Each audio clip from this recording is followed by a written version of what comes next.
Welcome everybody to another edition of Spiritual Matters Thursdays. I'm your host, Dr. Monikah Ogando.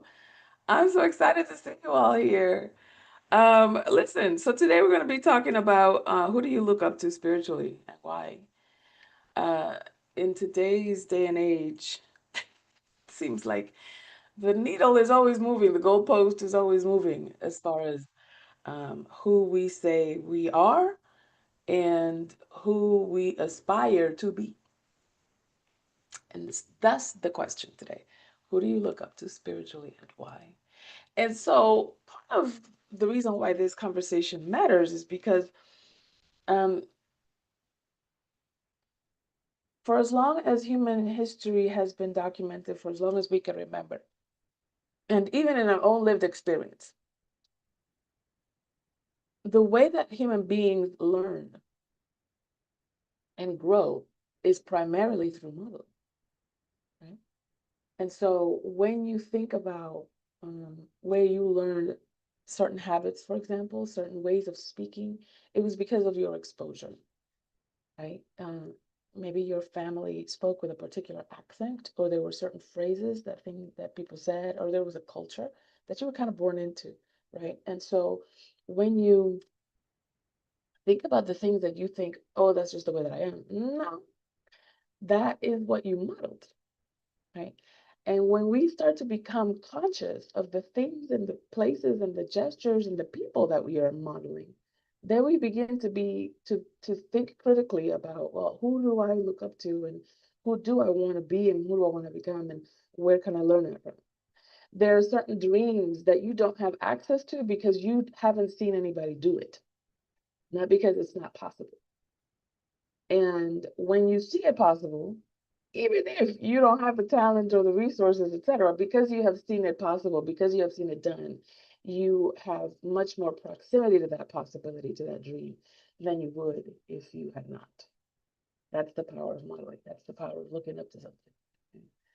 And so when I ask, who do you look up to and why? I'm asking you basically about the criteria that you use for your own possibility, the criteria that you use for your own possibility. How do you know that a goal is worth pursuing? How do you know that a way of being is worth pursuing for you? What makes it aspirational for you, right? So I'll give you an example. And when I say this person's name, you're probably gonna think that person is not a spiritual person to look up to. What are you talking about? But hear me out. Go with me, walk with me. You guys have heard of David Goggins. He wrote a book, Can't Hurt Me. He wrote a book, Not Finished. He's been in gazillion podcasts. He is an ex-Navy SEAL. He, his origin story is amazing of endurance, of perseverance, etc. He used to be a quote unquote nobody who got bullied in school and so forth, and he weighed 300 pounds and he wanted something better for himself. He wanted to become a Navy SEAL, and every time that he went to the recruiting office, they were like, crazy. You know how long it's gonna take you to lose, whatever it was, 200 pounds or 150 pounds, whatever it was. And he, mm, I want to say, saw the respect that the military got, saw the rigor, the devotion to excellence, all of those things that he associated with being a military man, and particularly a Navy SEAL, which is a very elite group of military people. And he wanted to aspire to that.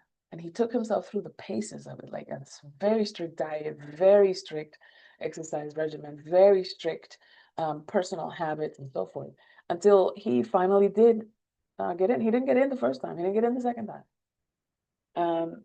But he got in. And he didn't pass the first time, his PT training. He didn't pass the second time, but he did pass and went on to have a stellar career. And that level of perseverance, and you probably can see him now on Instagram. I've mentioned him here before. With his little, he's running or he's training or he's at the gym somewhere or whatever, and he has a little tidbit of wisdom of, inspiration or of like get your life together, kind of call to the carpet. Um, and he always ends his little tidbit of knowledge or inspiration with "stay hard," and then he goes off running or lifting or whatever. Um, and that's become his brand. That's become what he is known. He's what he has been known for, right? And I mention him because for a couple of reasons. One is because for me, he's the epitome of walk the talk, right? He's not just over here spewing platitudes. He's lifting the weights. He's running the miles. He's writing the books. He's, you know what I mean, being on the podcast, et cetera, et cetera. He's showing up. And I consider people who show up admirable. To me, it's one thing to be, this is, anybody can do this, right? But to actually back it up with not only action, but with consistent, persistent, this is what I do day in, day out action. To me, that's amazing. That's admirable. And it's something that I've always um, wanted to embody myself and that I endeavor every day to embody myself. And then the second part about it is that he's unapologetic. You know what I mean? It's not like, oh, but for the grace of God. No, I did this. Okay. I got up at 3 o'clock in the morning. Okay. I decided to eat crappy food that doesn't taste good so that I can meet my dietary goals. Right. Not to say that he's dismissing, um, spiritual favor or whatever the case may be, but he's also not shying away from owning his stuff. And I find that very admirable too. I think it is more admirable in this culture, this society is far more admirable for men to possess that than we don't really celebrate women who are like, that's right, I did that. Because look at how we treat somebody like tennis player Serena Williams in her day or Coco Golf in today's day, etc. And so what I want to take you through today is your own process. Maybe you didn't even know that you had a process, but we all have a process about what it is that we deem admirable or aspirational and why. And then decide whether you already possess that and it's a matter of amplifying that skill or that gift or that position, or create a map to get there so that you too can own that position that you admire, that skill or quality or characteristic that you look up to. So I'm going to open up the floor. Who do you look up to spiritually and why? In the context that we just set up. And let's get some practical strategies out here about how you can embody that which you admire if you're not already, right? So who wants to go first? Who is talking to me? Giovanni. Good morning.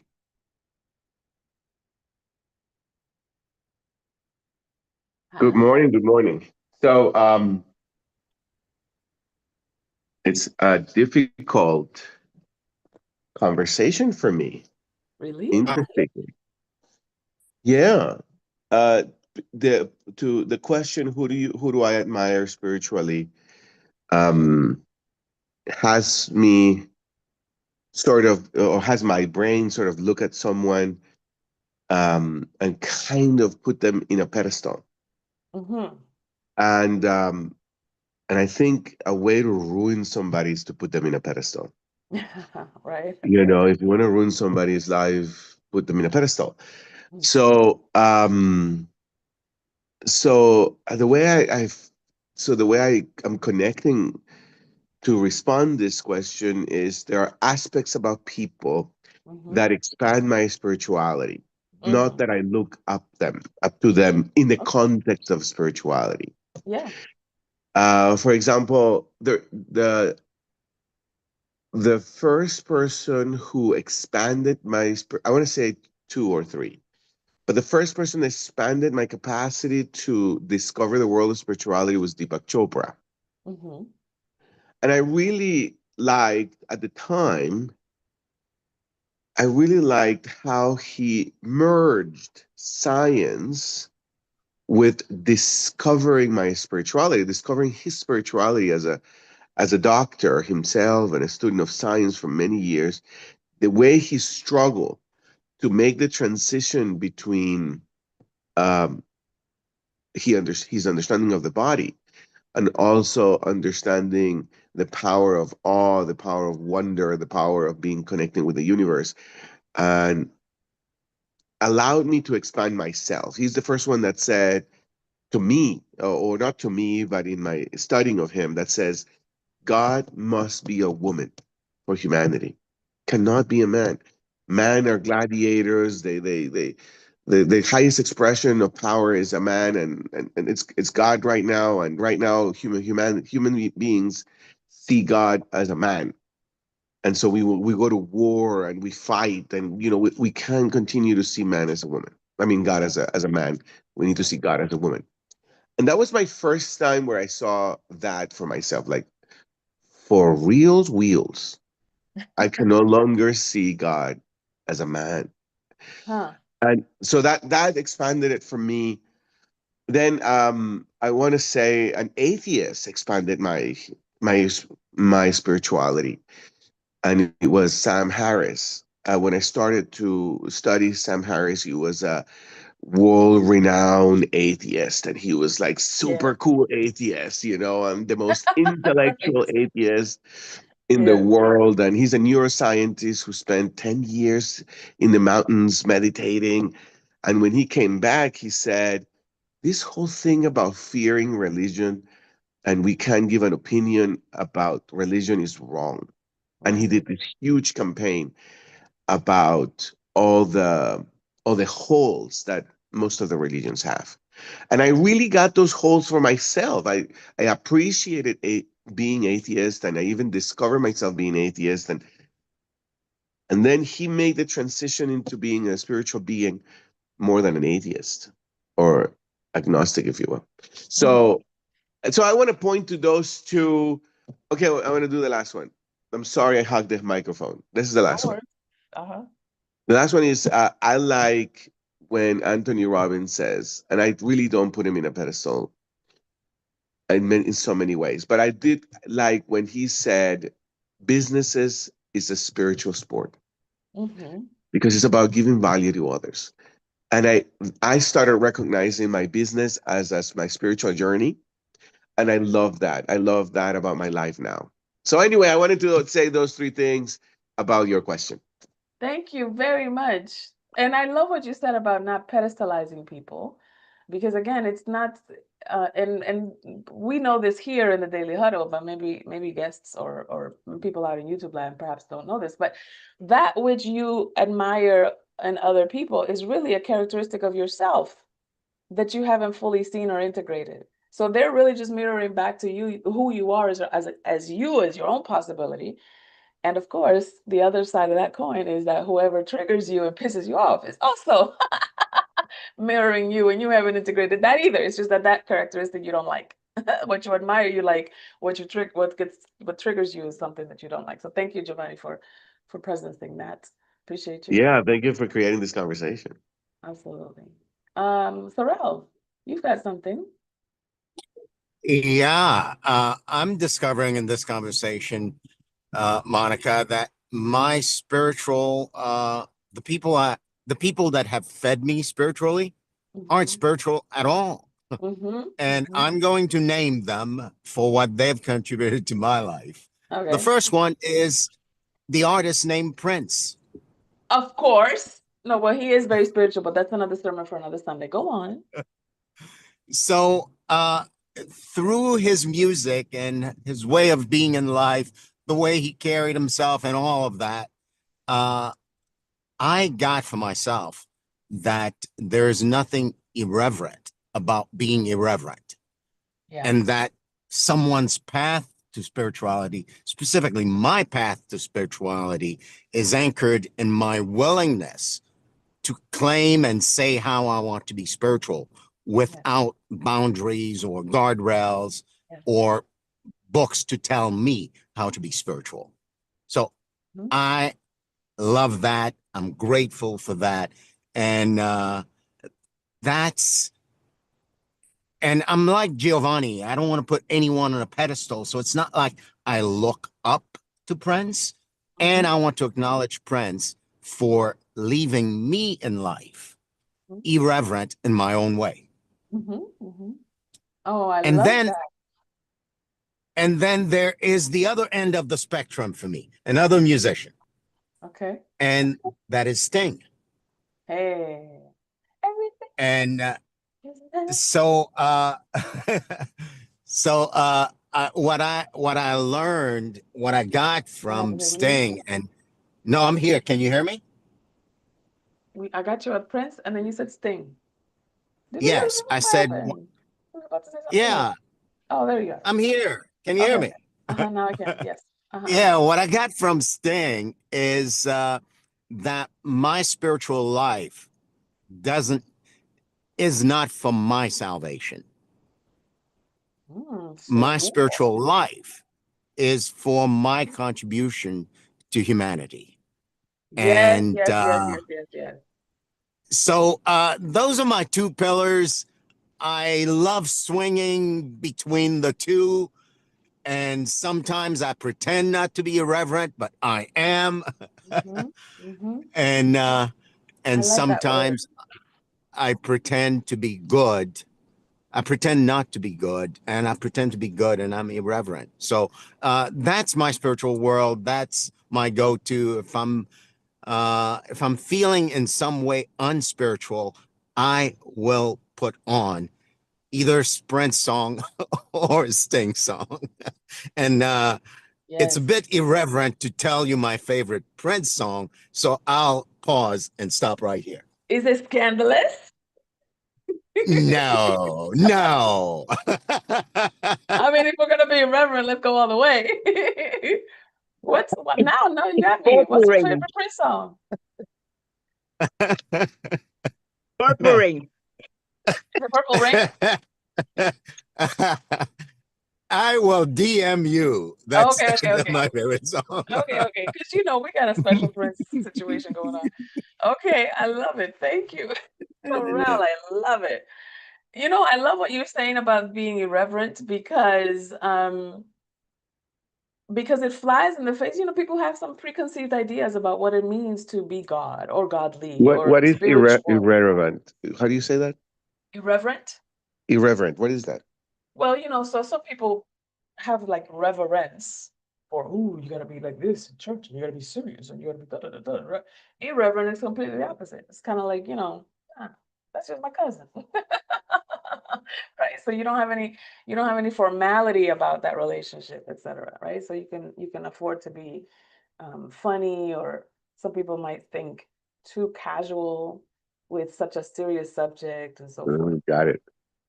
I I tend to be very irreverent about death, about sex. But again, another sermon for another Sunday. Okay, Rashida, you're up. Thank you so much. Grand Rising, everyone. Grand Hi. Rising. Great topic, great topic. And you have me going in that direction. Mhm. But my mindfulness have who instilled in me that spirituality, I will say, is my grandmama. My grandmama by father's side in Indian from Costa Rica died when she was 105 years old. Mm. And it's amazing to see the direction that she was guiding us in. How many of us took it? Not too many of us. But that spirituality that she instilled in us was divine. What divine? It's only she could relate that divinity in instilling in us, especially when she used to do the fire ritual or the fire circus, she used to call it. What she was instilling in us, we didn't even know, but I took away the consciousness, the awareness, the love, and the charisma that my sisters, up to 2 days ago, I was with my oldest sister that she's 72 years old. I said, "You are so weird. You was always weird." And she went back to the fire ritual. She went back to the fire circle and she said, "I remember grandma used to pick you out of the crowd." And she said, "You see this one here?" And she used to paint it over my head. "You see this one here? She going to stand out. But it's not stand out to the world, but she's going to stand out for her life." Because in the spirituality level that she's growing with, it's all unique. And I find out of doing my fast and my 40 days and going into meditation and getting into myself. And I say is to give back to the community, is to able to show up and say, "Oh, I would like to be like her. Oh, what it is that you do for being that conceive and that said, I am not into fashion, fashionista. I'm just want to be me, myself, and I." And going back to what Joanne says, I also, Joanne, I agree with you. God is a woman. Couldn't be anything else. You know why? Because if she was not a woman, if God was not a woman, the population of humanity would not be where it is. Because it was a man, we will not have no more babies. Thank you very much. Thank you. Love it. Thank you so much. Appreciate you. So, I think you made a great point, Giovanni, in terms of like not necessarily putting people on pedestals, right? And I like the idea of acknowledging the contribution that somebody has made in my life, either through their way of being or through their body of work or through their relationships that I have witnessed, right? In many ways, you can go through the people that you know now, that you consider peers or that you consider um, friends or family or coworkers or professional colleagues, etc., and pinpoint pieces of them that you also admire or that you look up to, etc., without necessarily pedestalizing people. And also, nothing wrong with pedestalizing people. I think sometimes uh, it's not the pedestalizing that we say no to. It's the inevitable fall that we think is coming right after that. We don't like to deal with. And what I have made peace with, there's a popular phrase that never meet your heroes because they'll disappoint you. You'll find out they're human or, they've got flaws or whatever. I want to meet all of my heroes. I want to know how you are jacked up, how you are not perfect, how you are still working it out. I want to know the shadow piece of your personality or the regrets or the embarrassing things, etc. Not from a place of weaponizing them necessarily. I'm not interested in weaponizing anything, but from the place of like, this is a round, a full human being, right? And if you were to stand, for example, well, you can't really see it because I have like my background blurred, but if you were to stand in front of a light source, depending on your angle, there's going to be some shadow cast somewhere, right? And that shadow that's being cast is not bad. It's a function of you standing in the light. It comes with the territory, right? And so the idea of like, I just want to see your light, I don't want to see your shadow, that's gravitationally impossible. So, you know what I mean? It's like, can we just make peace with the fact that people are full people, that we have duality in this experience, that when you have light, you have shadow, that when you have up, you have down. You can't have one without the other. Otherwise, you couldn't be in a dual universe. Hello. Tara says, mind is blown by looking at God as a woman. I often call God she, but just in jest to say we don't really know. But feminine love does feel like the love of God. Yes. Yes. Can we just put on our critical thinking hats on here? Right. Can I just tell you a personal story also, Tara? I actually got kicked out of catechism class when I was little because I wouldn't let up on that question. It didn't make any sense to me that the Father, the Son, and the Holy Ghost are all men. So we like gays? Is that what we're saying? And you don't need a woman to reproduce humanity when the woman is the only non sequitur, like sine qua non, I should say. You can't have it without a womb. So what you're saying, that doesn't make sense to me. I love this so much. I'm gonna have to keep you in my life. Why? Because I got kicked out? But you know, my parents. Oh, a million reasons, because you just really inspire me. And I just thought, oh, I better get in here before I can't get in here anymore. Oh, so my parents used to send me to catechism class, like, could we please not get a call today of you asking a gazillion questions and getting kicked out because Father Ignacio felt disrespected or whatever. I don't know why this thing is getting blurry. Hold on. That is Maybe weird. when I turn it off and on, it comes back. You know, that's actually a very spiritual lesson in and of itself. When you can't see, just close your eyes, come back up. That's another one. And my daughter told me the other day, because she was doing something that was completely not quote unquote spiritual. She was talking about somebody in a very unholy, shall we use Sorrell's word, irreverent way, right?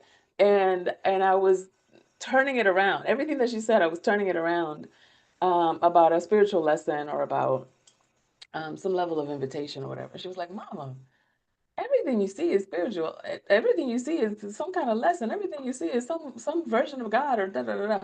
And I was like, don't you? Like, I was really, for real, incredulous. She was like, no, not always. And I was like, oh, okay. Well, I mean, if everything is God, then everything is godly, right? And she was like, I can't with you. I'll talk to you later.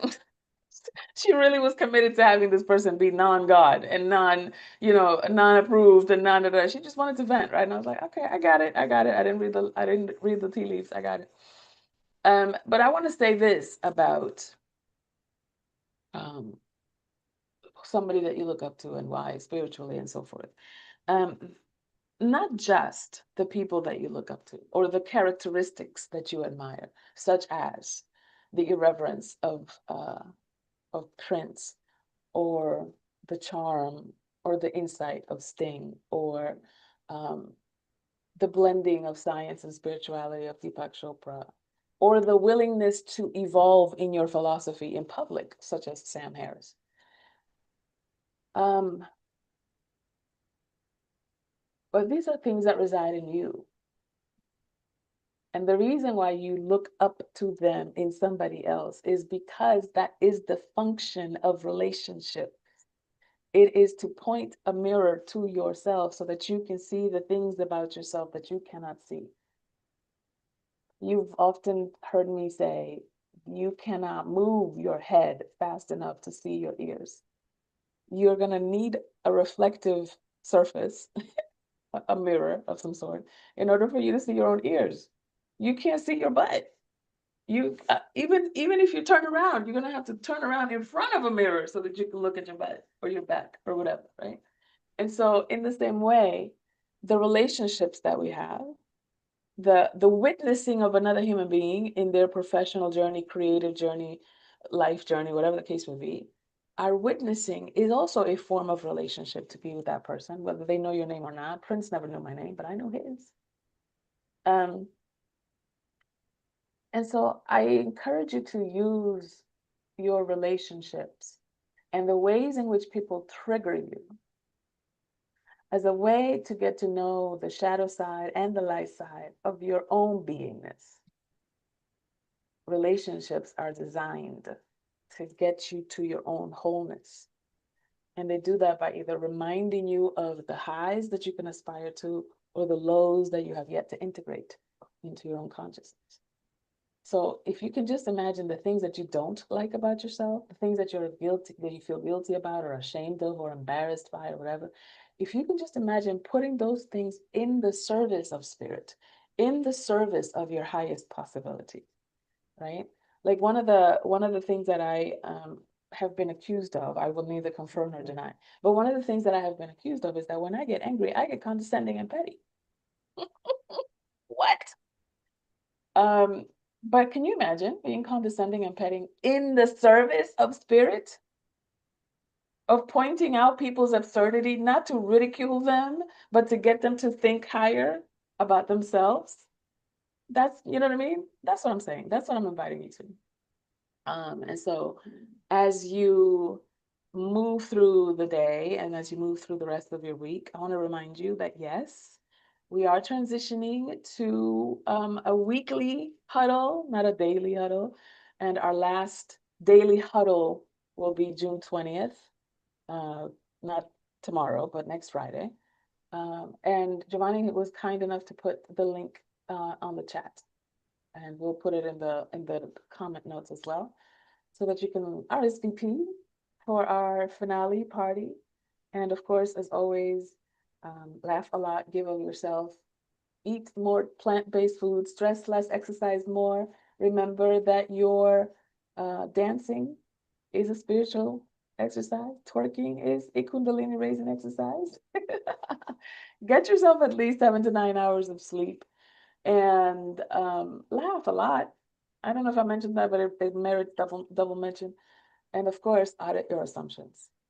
Check yourself before you wreck yourself, and certainly before you wreck other people. Good Lord. We love you. See you next time.